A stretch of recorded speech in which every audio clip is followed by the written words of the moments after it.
Hello, everyone, and welcome to the NPC Dungeon. I am your host and game master for the time being. Thank you for taking the time to listen to what I have to say here. Today, I want to say a few words about a topic that doesn't get too much attention to my knowledge and used to kind of give me nightmares and haunt my dreams as a beginning DM. Strangely enough, it's adventure hooks. Let's learn something.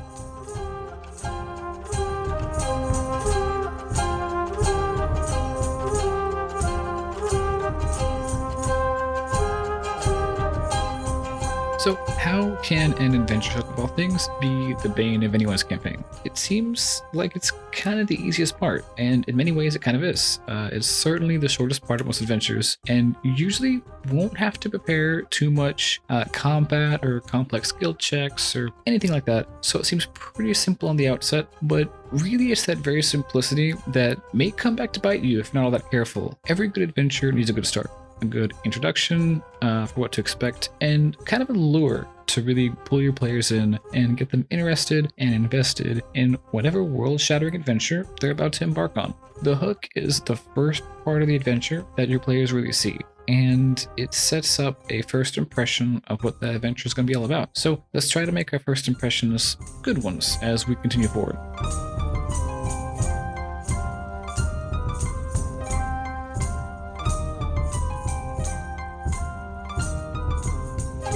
First, I want to go over some of the elements that make up a good adventure hook, and then I want to spend the rest and really the majority of this episode talking about some of the tricks that I like to employ to make my adventure hooks surprising, interesting, hopefully, and hopefully appealing to my players.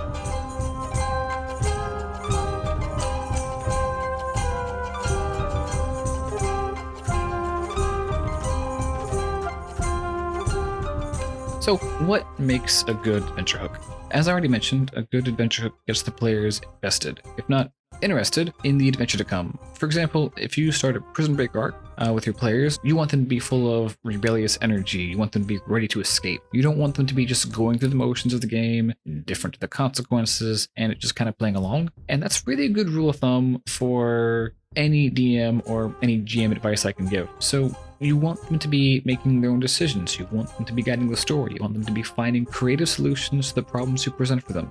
And creating a compelling start for any arc of the plot that you're beginning can really paint the difference between your players feeling cheated and your players being surprised or excited, hopefully both, for any new quest or plot twist or what have you that you introduce to them.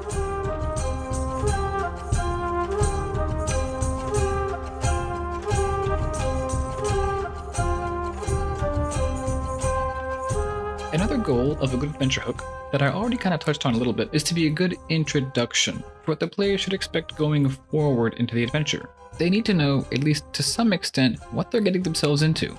What I mean by this is to say what kind of quest they're starting. You don't want your players expecting a daring heist and getting a rescue mission instead. But don't worry, I kind of know what you're thinking. What about plot twists? And you'd be correct to wonder, so let me clarify. A good plot twist involves the substance and the content of your adventure, not the structure of the adventure. If the structure changes, it usually needs to be obvious, if not at the result of a player's decision. It's generally a bad idea to try to use rules and structure to try to surprise your players. It just ends up feeling forced, and at least for me, it kind of takes me out of the game. Not really a good thing for a role-playing game where the main purpose is to immerse your players into another world, another story. It's kind of forcing a surprise by intentionally withholding information from them. And here's a little bonus piece of advice about plot twists.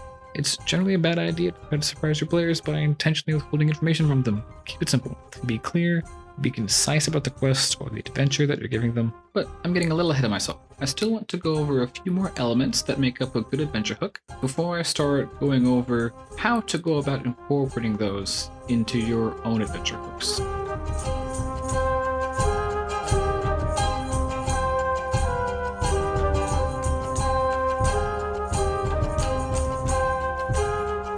Now, this one kind of piggybacks right off that last point. Your hook should be easy to understand. If you've ever been to Quest and kind of found yourself wondering, wait, why are we stealing the Goblin King's golden owlbear statue? And what does this have to do with the Elven King's war against the King to the North? You kind of know where I'm coming from here. So to be fair, there are many reasons why that can occur, but one of the big reasons that I run into for why this may happen comes down to, you might have guessed, the adventure hook. If your players start out confused, they'll probably just get more confused. And chances are they probably won't be too invested in the adventure. This comes back down to being clear and being concise and not getting too complicated with it. Again, keep it simple.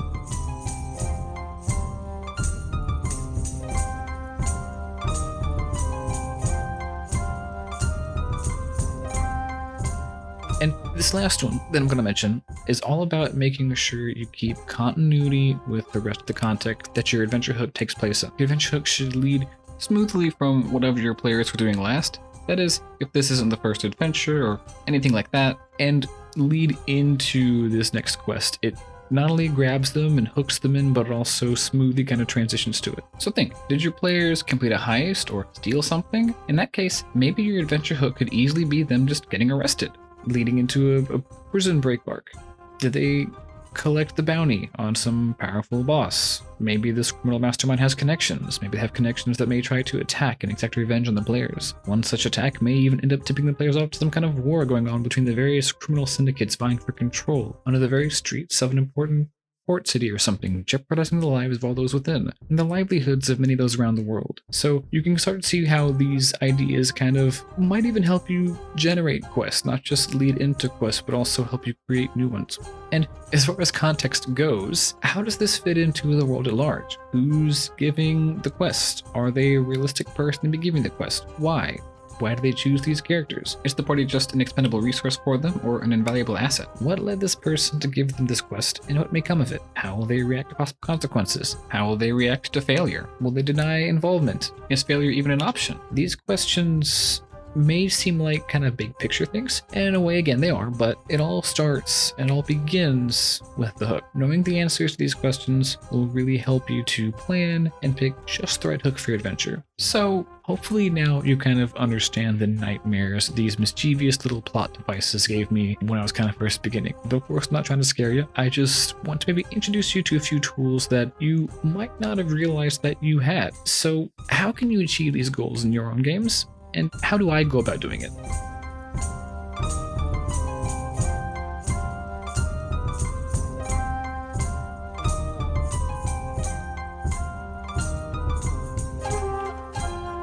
Well, the first is probably the most obvious. I already said it twice. Keep it simple. Don't try to overcomplicate things, especially if this is just the first quest in the campaign. Like I said earlier, you don't want your players to start out confused. I think a lot of new and beginning DMs and GMs just want to have these really super realistic and super complicated intros to their campaigns and quests, but you don't need that. It's all just really about having fun. I think the problem comes, at least in part, from this idea that more complications equals a better quest. And that might have some truth to it when you get later on in the quest line. But in the very beginning, it just provides opportunities for not just your players, but also you to get confused. And the last thing you, or players for that matter, want is just for you as a game master to be confused about your own story. So plus, as a general rule, the more complications and convoluted twists that you add, the more careful you kind of have to be. And the earlier you are in the quest, the more potential paths there are for the quest to go. And you have to be even more careful. So with your hooks,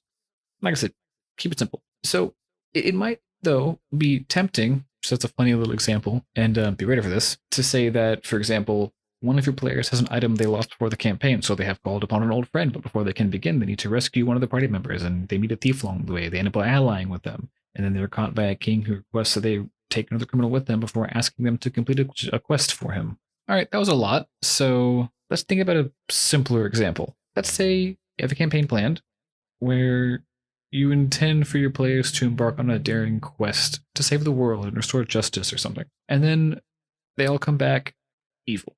Your players all want to be evil characters, one evil campaign. I've actually had this happen before. It seems like a really hard thing to deal with, seems like no fun, but actually has a really easy fix. Again, keep it simple. Let's say the main villain or someone beneath them gathers the players together and sends them on the first step of whatever plan they had in mind. In my case, it was retrieving a map out of a kobold den. See the difference between these two examples here? And now after that, after you have that simple beginning, that's when you can start implementing a little bit of complexity. So let's say, for example, maybe the villain has a plan to kind of terminate the players after they do the job and to get rid of them. Maybe the players fail the job and have to flee the villain's henchmen. Maybe the villain's henchmen attack. Maybe law enforcement starts to hunt them down. Maybe they get sent to prison. Again, with this prison idea, I swear. And what about the people who they commit the crimes against? How will they react? I doubt the kobolds would have been very happy to have something stolen from them, even if they couldn't read it, or at least they would have if my players didn't kill them all. This actually leads me to another idea, and that's really that you can use this simplicity as a place to start and kind of branch off of from there. So like I said, just find a place to start. Don't be afraid to suck. You'd be surprised just how many ideas can come out of a simple fetch quest, for example. You see, D&D, really any tabletop game kind of serves, at least for me, as a creative outlet. So you don't have to hold yourself to kind of high standards or anything. Just have fun with it.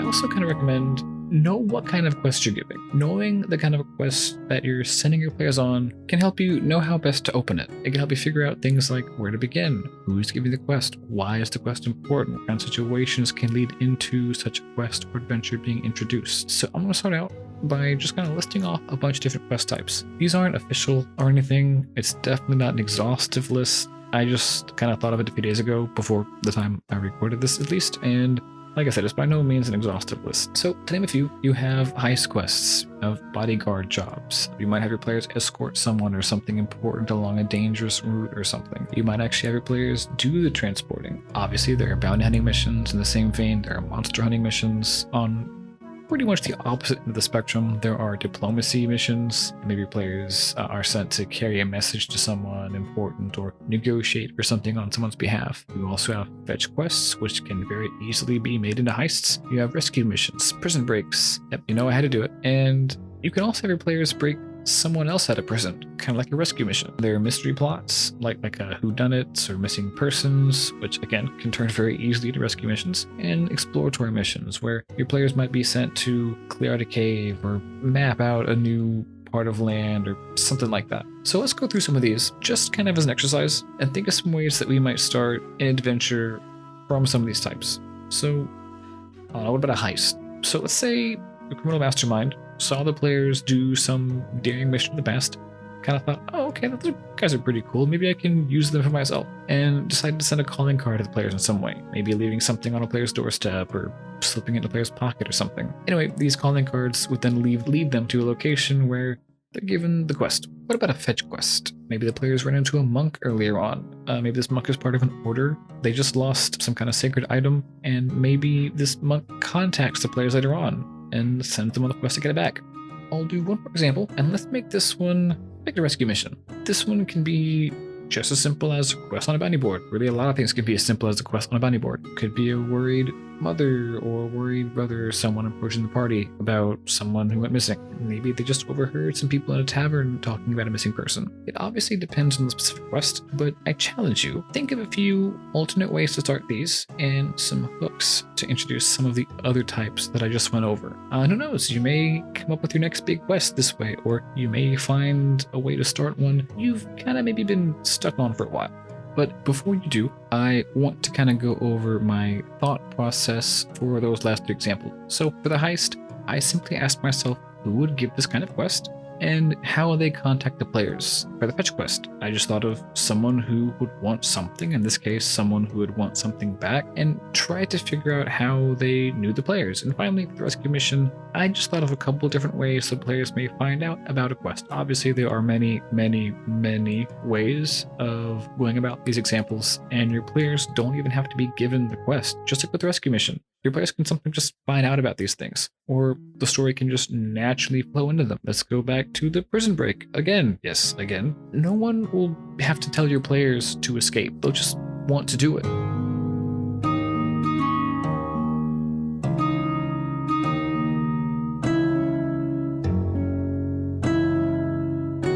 But let's kind of go back to something I said a second ago and examine this idea that I kind of mentioned about building off of things for a second. One of the things that I like to do is use the past. More specifically, I like to use the players' backstories. This is a wonderful little piece of inspiration that I like to use. And, fun fact, using player backstories like this is also just a really good way of keeping them engaged. But it works a lot better if you're in the middle of a campaign and not just kind of starting out while not doing the first quest of one. Remember, if you're in the very beginning of a campaign, you want all of your players to be invested, not just one or two. So to give a brief example, I once had a player who, as part of his backstory, had an old friend who used to scheme and commit heists and little jobs with them. and this friend was dead, but he'd visit him in dreams occasionally. In one dream, he asked the player to seek revenge on the noble who eventually killed him. And if you want an example on how to complicate a questline, look no further than what happened next. This noble actually lived in the next city players were going to visit.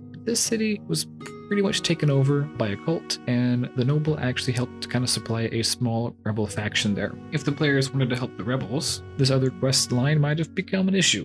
And as a side note, that's another thing I like to do. Set up conflicts and binary choices for the players that they have to work through in order to further complicate things. I'll also say be careful doing this. It can seem very forcing, so don't overuse it, and be ready if they come up with a solution that allows them to do both, or do neither, or to circumvent it in some way, because that's perfectly okay. Don't get too attached to your story, and it should definitely be allowed if it will work. But another way you can use the past is to kind of piggyback off of previous quests and adventures that you gave the players in the past. Maybe the players just complete a rescue mission, and in the process they discover that the group that kidnapped the person that they rescued also maybe has plans for invading the city. Now the players might want to protect the city or stop the attack. I don't know, maybe join the attack, maybe they hate the city, I don't know. And again, along with kind of what the rest of advice I'm giving here, this one can actually help you a lot with not just creating hooks and leading into adventures, but even generating new ideas and coming up with new quests and adventures. So like I said earlier, just start somewhere. You never know what you might come up with. And it can also help to kind of weave your adventures and your stories together, creating kind of a built-in hook between them where there was none before. One way to think of the hook as a bridge between the gaps of different adventures and quests you might send your players on.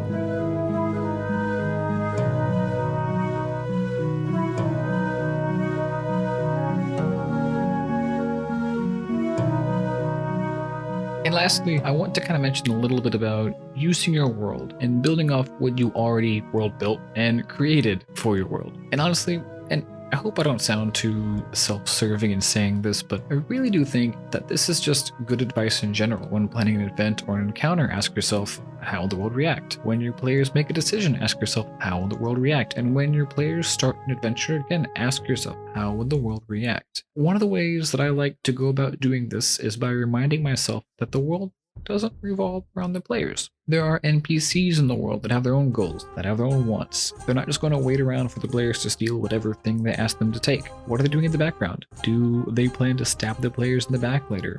How do the players find out about this? And in the opposite way, do they intend to help the players? How? Are the players attached to this NPC? One of the things that I really like doing to get my players invested in a new adventure and really interested in a new adventure is to add an NPC that they love or that they hate. And as a last little note, one way to see if your players really are invested and interested in the story is to see if they're asking questions, and if they're curious about what's going on in the campaign. Questions like, what else is at play here? Why did this happen? What are the next steps? Are going to be things that your players are hopefully going to be wondering and asking. So you need to have answers to them, but that's a topic for another time. Anyway, thank you for indulging in my little episode here about adventure hooks. I know I kind of meandered a little bit there, but I try to incorporate as many different aspects and elements as I possibly can. So, until next time, let's learn something.